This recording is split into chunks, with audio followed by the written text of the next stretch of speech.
soo dhawaada daawadayaal waxaynu halkan uga hadlaynaa xaaladaha ka jira dalka gaar ahaan howlgallada ka socda gobolada dalka Soomaaliya oo kooxaha al-shabaab lagula dagaalamayo iyo wararkii ugu dambeeyay saacadihii la soo dhaafay oo ay qayb ka yihiin odayaal dhawaan u galay ama bishii hore inuu ka soo gudubnay kooxda al-shabaab kuwaas oo dib u soo laabtay balse laamaha amniga galmudug ay gacanta ku dhigeen maanta waxa marti ah oo ila wadi doona waraysigan ama baan isla gorfayn doona xil guntade oo si weyn arrimaha siyaasadda iyo dagaalada kooxda al-shabaab lagu jiro intaba ka warhaya marka hore xil guntade soo dhawaaw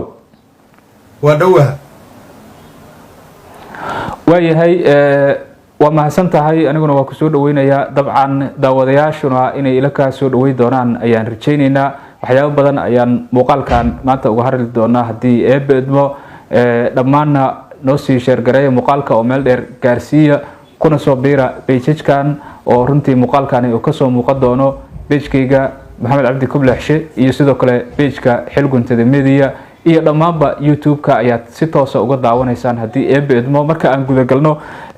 xil guntado soo dhaweyn kadib waxaad ogsoon tahay dalka in dagaal al-shabaab lagula jiro uu ka socdo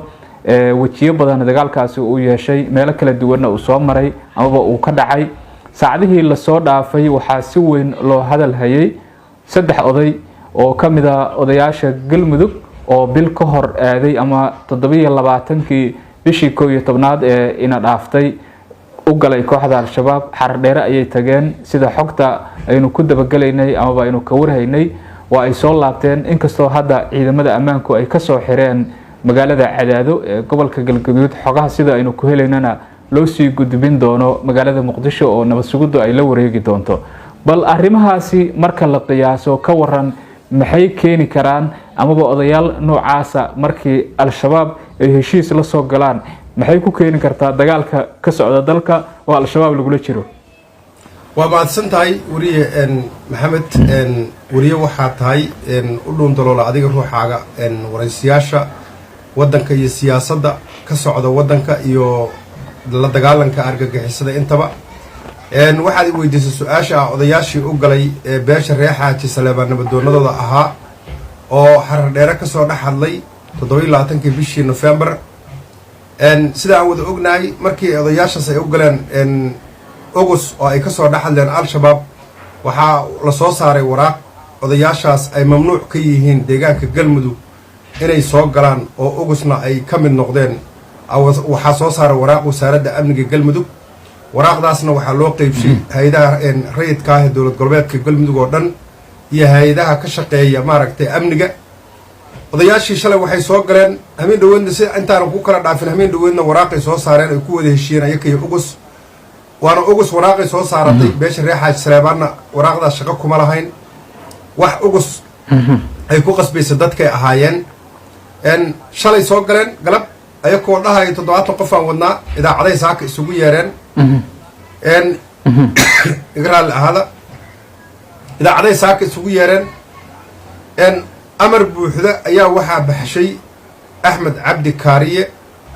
wuxuuna yiri hadii 100 ku dhimatay hadii 50 ku dhimatay hadii 500 ku dhimatay anigu odayaashaas waxaan rabaa in loo soo gudbiyo xabsiga oo la xiro hay'adaha ku shaqadana lagu wareejiyo sida nabad sugidda iyo hay'adaha amniga oo dhan sidaas awgeed odayaashii amarkii la baxshay waxaa loo diray ciidamo ka mid ah darab iyo nabad sugidda oo hogaaminaya Senator Siciid Siyaad odayaashiina iyadoo la soo xirxiray oo dhuusamareeb la keenay haddeerta saacadan aan kula hadlayo dhuusamareeb inay joogaan jeclahay lagana sii gudbin doono anigu waxaan dhihi karaa guul weyn iyo sharaf weyn weeye reer xaaji saleebaan shaki weyn ayaa geli lahaa saakana waxay iska qabteen shakiga geli lahaa inay maaragtay ay kula hiigtaan reer xaaji saleebaan magacooda oo dhan oo August ay dadka Soomaalida ay ku sheekaystaan ama baraha bulshada maaragtay looga sheekaysta reer xaaji saleebaan waxay la heshiiyeen August in reer xaaji saleebaan saaka ka hortageen waxaa dhanka kale saaka ka soo baxay nimankii wadaadada ahaa oo Soofiya la dhihi jiray oo jooga Qaayib waxayna rabeen odayaasha hadii maaragtay ciidan uu ku hareeraysan yahay xoog inay ugala wareegaan ay dawladdan u soo gudbiyaan saleebaanna anigu waan ogahay dad wax iska maqlo oo hal dhag wax ku wada maqlo weeye raalli ay ka yihiin odayaashaas la soo xirxiray oo loo soo gudbiyo dowladda galmudugna usii gudbinayso dowladdii dhexe ee federaalka aheyd halkaasna waajibaadkooda iyo waxay ay mudan yihiin maaragtay ay ka heli doonaan. waxaa intaas sii dheer labada oday oo saddexda oday dhaqameedka ah mid ka mida waa oday adeerka laxmiga ah ee madaxweynaha cabdi kaariye, midka labaadna waa nabadoon iyo adeerkiis laxmiya, nabadoonkiisii iyo adeerkiis laxmiya labaduba ah abshir buqaari oo wasiir dowladda federaalka madaxtooyada soomaaliya ah. sidaas awgeed saakay haddii ay rabaan haddii ay awood ku fakan lahaayeen nimankaas waxay ku fakan lahaayeen labadaas nin oo meesha joogta, laakiin galmudug oo dhan waxay raalli ka tahay oo madaxweynihii galmudugna uu go-aanshay abshir buqaarina uu raalli ka yahay asaaka lagu soo xiray xamarna lagu gudbinayaa. arrintaasna waxaan dhihi karaa waa guul oo reer xaaji saleebaan lagula hiiganayey oo iska soo leexiyeen ummadda soomaaliyeedna ay u xaqiijiyeen reer xaaji saleebaan inaysa ugus cadowgoodu yahay, dagaalna ay kula jiraan, dad badanna ay ka laysay, dadka ay deegaankooda weliba aad ay u garaafaysana ay yihiin reer xaaji saleebaan oo baraagihii iyo ceelashii guryihii ay ka gubeen. ugusna waa waxay rabtay iyadu inay si kale u beddesho oo markii ay naftu kasii dhacaysa qabiiladay ku wareegataa, qabiiladiina waa u suurtoobi waayeen, wayna u jeedaan saaka ugus. soomaalida waxay ku maamaadaan dibiga bire weysha ku qus qaadato. odayaashii ay soo direen oo bamka ay soo tuureen saaka haddii reer xaaji saleebaan ay iska dhex qabteen oo ciidamadii soomaaliyana lagu wareejiyey waa dabargo-oodii. su-aasha ay weydiisana siday ku qurxooneen inaan kaaga jawaabaan u malaynayaa. marka ma la dhihi karaa hadda odayaashii sida aan ogsoonahay waa la soo xiray, gacanta lamaha amniga ay ku jiraan oo waa la hayaa, kadibna kolley dabcan cadaaladda iyo waxa ay ka helaan loo sii gudbin doonaa. taas marka aan sidaas uga gudubno, markii odayaashani ay tagayeen oo xardheere ay aadayeen oo kooxdani u yeeraysay, ma la dhihi karaa waxa ay uga dan lahaayeen amaba ujeedkoodu uu ahaa in ay dadka isku jabiyaan oo shaki ku kala dhex abuuraan oo odayaashaas oo kale heshiis la soo galaan ummadana kusoo dhex daayaan, taasina ay ka dhex abuurto dadka dhexdiisa qalqal sida iyagu rabeen, laakiin ma aysan noqon soo lama dhihi karo ujeedkii ay al-shabaab lahaayeen ama kooxdan argagixisada ah. anugu fakar kalaan qabaa. fakarkaas aad weydiisay mid ka mida beelaha inay isku jabiyaan inay soomaalida isku jabiyaan mid ka duwanaan qabaa. dhaqanka soomaaliyeed waxaa jira dhaqan oo ummadda beeshii ay magacaabatay oo ay tira dhaqana nootina isku halaynayso, nuuc walbana u shaqeeyaa jira. anugu waxaan dhihi karaa nimankan muddo dheer ay shabaab la shaqaynayeen, mushaharna ka qaadanayeen, saleebaanna wax kama warqabin. saleebaanna intay baxda isugu yimaadeen ayay faataxa marteen. reer xaaji saleebaanna hadday faataxa martaan waaba dhaqan ay leeyihiin, wixii ku dhex jiroo dhan waa ka dhex baxaan. habeenkii faataxada la martay habeenkii ku xigayna nimankan u galeen ugus. anugu waxaan dhihi karaa faataxa cayrisay odayaashan, cuqubadii awal qarsooneed ay kula shaqaynayeen nimankaanana cayrisay, nimankaana xiriir horey la lahaayeen wayna la shaqaynayeen, aniga saan aaminsanahay. marka faataxadii ku soo saartay faataxadii la maray ayaa ka soo saartay cuqubadan. kuma dambaabi karo mana qiyaasi karo intii ay wada shaqaynayeen. laakiin waxaan kuu xaqiijinayaa nimankan inay ahaayeen nimankii soo xuli jiray xildhibaanada galmudug iyo kuwa federaalka labaduba. mid ka mida inuu ahaayeen kuu xaqiijinayaa ama lababa ay ahayd. saakana ay isku sharafkoodii ku ciyaareen ee ugus ka soo dhaxadleen. ugus hadday rag naga haysatay waa saxta rag badanay naga haysato 70 inay naga haysatay. annaga keliya naguma dhicina beelaha soomaaliyeed oo dhan ay ku dhacday oo ay maaragtay saas u duleysteen. xaq waxaan u lahayn wixii ilaahay ugu tilagalo way dhiman lahaayeen inaan dagaal ku qaadno, dadkanagana dagaal aan uga soo furanno. weligeeda dad la iska xiran jiray, laakiin xaq umaysa lahayn inay ka soo dhaxadlaan oo dadka ay niyad jabiyaan oo wiilasha difaaca ku jiro tuutuhu ugu jiro iyo kuwa iskooda u yimid aafta oo qoriga culayska badan oo dabajeexa iyo sabanka wada inay niyad jabiyaan ayagoo nabadoonadoodii ay ka soo dhaxadlaan. ugus xaq umaysa lahayn, laakiin way ku qaldameen. taasuna saakay waajibkeedii heleen. marka annagoo hadda odayaashan iyo mawduucooda kasoo gabagabayn doonaa, ma la dhihi karaa marka odayaashaasi waa ay iskaraama dareeyeen maadaama beesha ay wada xaajoodka u galayeen, marka hore ay matalayeen, soo xulista xitaa sida aad sheegtaba ay ka qayb qaadanayeen. saacadihii hadda u dambeeyey iyo sida hadda la arkayo baraha bulshadana iyagoo indhaha ka xiran oo gawaari cabdibilayaala maxbuus ku ah oo haddana maxkamad sugayaal ah. taasi marka sharafkoodii iyo maaragtay karaamadii ay bulshada ku dhex lahaayeen ay halkaasi waa ay ku burburtay ma la dhihi karaa odayaashaas waa xaqiiq mana arki doontid ayagoo reer xaaji saleebaan nabadoon dhexdooda ka ah reer xaaji saleebaanna ayaantaan waxay wadeen daday ku bedelayaan oo nabadoonno ah ayaa la caleema saarayay oo anagu hoos u ogaa waadna ogaan doontaan nimankaas mar damba reer xaaji saleebaan ma soo dhex istaagi doonaan beddelkoodiina odayaal kale ay keensan doonaan dhaqanay magacaaban doonaan ay ku kalsoon yihiin nimankaasna ayagoo ugus dembigeeda lagu haya saaka oo dowladdii dhexe loo gudbinayo ma dhici doonto intay soo noqdaan inay reer xaaji saleebaan ay hoggaamiyaan saakay sharafkoodiina ayakaa gatay magacoodiina ayakaa gatay reer xaaji saleebaanna waxba uma dhimin dhib ay u geysteen reer xaaji saleebaanna kuma dhicina iyaku dhib ay isku geysteenaa ku dhacay nimankaasna waxaan rajaynayaa inay halkaas ku gabagaboobeen kuna soo afjarmeen dhagartii ay wadeen oo ay ka dhex wadeen reer xaaji saleebaan iyo beelaha walaalaha oo dariska la aho oo cidda magaca guud ah inay halkaas ku soo gabagabowdo shakigiina halkaasuu ku dhammaaday reer xaaji saleebaana ugus la heshiiyana ay saaka halkaas ku soo afjaranto ayaan rajaynayaa waayahay intaas markaan taas kaga soo gudubno dalku dagaal uu ku jira kooxda al-shabaab ayaa lala dagaalamayaa meelo badan waa laga xoreeyey oo deegaano badan ayaa laga qabsaday haba ugu badnaadeen gobolada hiiraan iyo shabeellaha dhexe galgaduud iyo deegaanada galmudug meelo ay al-shabaab ka joogaan ayaa jira oo marar badan lagula dagaalamay marka aanu barbardhig ku samayno labadaas gobol ee hiiraan iyo shabeellaha dhexe ama hirshabeelle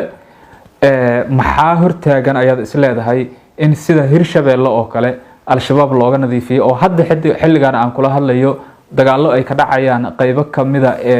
gobolkaasi shabeellaha dhexe weliba qaybta galgaduud oo kala leeyahay xuduudka dagaalka ka dhanka ah al-shabaab deegaanada galmudug maxaa loo dhaqaajin la-yahay ayaad is leedahay markii aad ku hurgashay oo runtii marar badanna aad arrimahaani ka hadashay xitaa soo dhawow dagaalka galmudug horta meeshii laga dagaalamayo way weyneed nimankaana dhul weynay ku fadhiyeen shabeellada dhexe iyo hiiraanna ay ku fadhiyeen waagii hore galmudugna keligeed dagaal ma qaadi karin oo maaragtay cirifka u dambeeyey oo nimankaan ay ku sugnaayeen galmudug ay ahayd meel kastayna isaga imaan kareen wixii hiiraan ku dhacay waad ogeed markay hiiraan dagaalka ku qaada nimankan aadan yabaala maaragtay laga soo weerarayey galgaduudaa laga soo weerarayey meel walbaa laga soo weerarayey xasan shiikha dagaalkan dejiyey istaraatiijiga dagaalka dejiyey xasan shiikhna waa taliyaha ciidamada guud ee soomaaliya wuxuuna yidhi markii la xoreeyo shabeellada dhexe hiiraanna way xoraysan tahay 11 degmoo hiiraan way xoraysan tahay shabeellada dhexna la xoreeyo waxaa bilaabanaya faysto oo galmudugna haddeertaan faystugeedii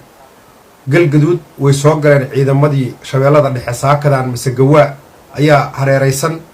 oo dhankii iyo ceeldheer oo u muuqato oo waxoo dhanba waa hareeraysan yihiin markay halkaas saakay ay hareeraysantah oo galmudug la joogo oo dhankan kalena ay ka soo socdaan cali jeete iyo jacfar oo ay wabxa ka soo galayaan oo ayadana wabxa ay u muuqdaan haddeertaan faystooga saddexaadna uu ka bilaabanayo xarar dheere iyo xiin dheere nimankan dagaalkooda wax badan markaas ma qaadanayo waana bajad xasan sheikh u deganaa oo diyaaradaha dagaalamaya waxay la socdeen iyo ciidamadii qaranka soomaaliyeed ugu badnaa waxay la socdeen shabeellada dhexay ka dagaalamayeen ciidamadii qaranka iyo diyaaradihii daroontahaa iyo bayraqdaar labaduba waxa godadka ku duqeynayo ku baabi'inayo meel walba ka bixinayana diyaaraday ahaayeen haddana sidii aniga aan warar hoose oo xog hoose aan ku hayo diyaaradihii iyo miinabaaristii iyo wixii dhammaa waxaa loo soo wareejinayaa galmudug laba fays qaybtan qaayib iyo qaybta wasil iyo qayb saddexaad oo dhuusamareeb laga bilaabayo saddexdaasaan maqlay oo diyaaradihii duqayntooda loo soo wareejinayaa markii diyaaradaha lasoo wareejiyana saddexdaas faysba waa laga howlgelayaa dhankaas kaloo shabeelladana way soconayaan oo way isku muuqdaanoo diyaaradda labada dhinacba dagaalku way ka qaybgeli kartaa laakiin marka hore way kala fogeed inta diyaaradda la sugaayey iyo inta la dalbanayo ayaa fogeed diyaaraddan waxay ka bixinaysaa god walbay qotaan iyo magaalo walbay ku jiraan ay ku duqaynaysaa waxaan dhihi karaa istaraatiijiga dagaalka wuxuu u degsanaa xasan sheekh maxamuud dagaalka madaxweynaha dowladda federaalka ee soomaaliya asagaana haddeertaan amarkeeda labaad bixinaya galmudug axmed cabdi kaariyana maanta muqdisho ka degay dabcan waxaan isdhihi karaa shirka markuu ka qayb galo wuxuu la soo laaban doonaa dagaal oo lasoo faray inuu qaado faystuugiisii galmudugna uu ka bilowdo ayaan dhihi karaa taas وما سنتها حل قنتدي هذا سيدا أن أكسونهاي معمول قبلات كوفر قلبيد وكله حسد أما بقلاصة سياسة أيها كسر عصبون هذي وأكسونتهاي وحالي وأركيسي وسيرة قار كمدة أيها سيلي قارنا حللك أيها لقى قاضي ربشة سياسة أما بموضوع عصب وكوفر قلبيد كسر عصبون هذي waxaa u dhibi karaa ayaad isleedahay dagaalka ka dhanka ah kooxaha al-shabaab ee gobolada Soomaaliya ka socda waa sax koonfur galbeed sidaan wada ognahay ninkaan la yiraahdo Cabdicasiis Laftagareen markuu yimid dhiiga ku daatay haddana xilkii markuu ka dhamaaday dhiig kala ku daatay dad isla eegaana ku dhintay 15 qof waaga hore ku dhimatay markuu kursiga fuulayay haddana 22 qof ku dhimatay 22 kale qofna ku dhaawacmeen wasiirkii ugu dhawaa oo asaga ugu dhawaa Ilyas la dhigi jiro warfaafintana waa kii xalay iscasilay xalana siqdhaxa wuxuu magacaabay wasiir warfaafin oo magacaabay siqdhaxe oo ku sii adkeysanayo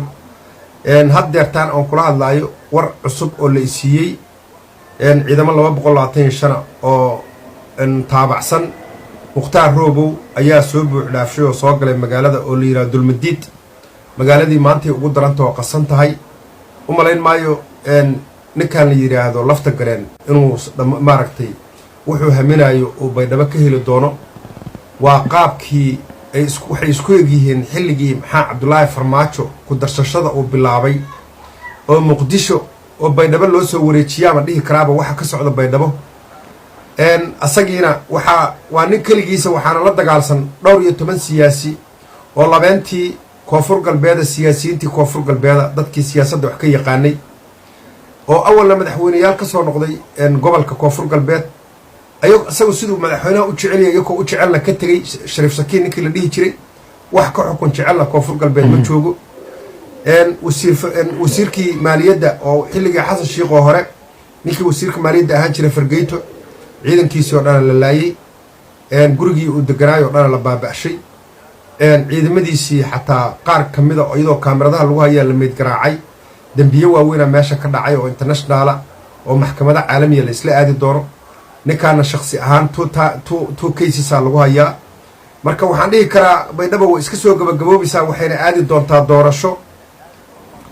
oo qasban oo aan baryo ahayn ayay aadi doontaa baydhabo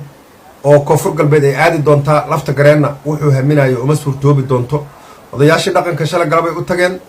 wuu soo ceyrshay nin dhaqankiisa ceyrinaya oo siyaasiyiintiisa xabad kala daalay aakhirkiisa u dambeeya waxaa ka hor imaanaya ciidamada uu isku hadlaynayo waardiyeynaya soo qabanaya maantana meelaad iiga qoranaysaa Laftagareen oo la leeyahay waa la xira ama wuu fakaday aan wada sugaynaa ilaahay idinkiisa waayahay aadaya uma hasantahay xil guntade runtii waa kaaga mahad celinayaa waqtiga aad ina siisay halkaas ayaan rabnaa inaan kusoo gabagabayno waraysidaana taxana ayaan ka dhigi doonaa muuqaalka noo soo sheergareeya oo asxaabtiina gaarsiiya page-kana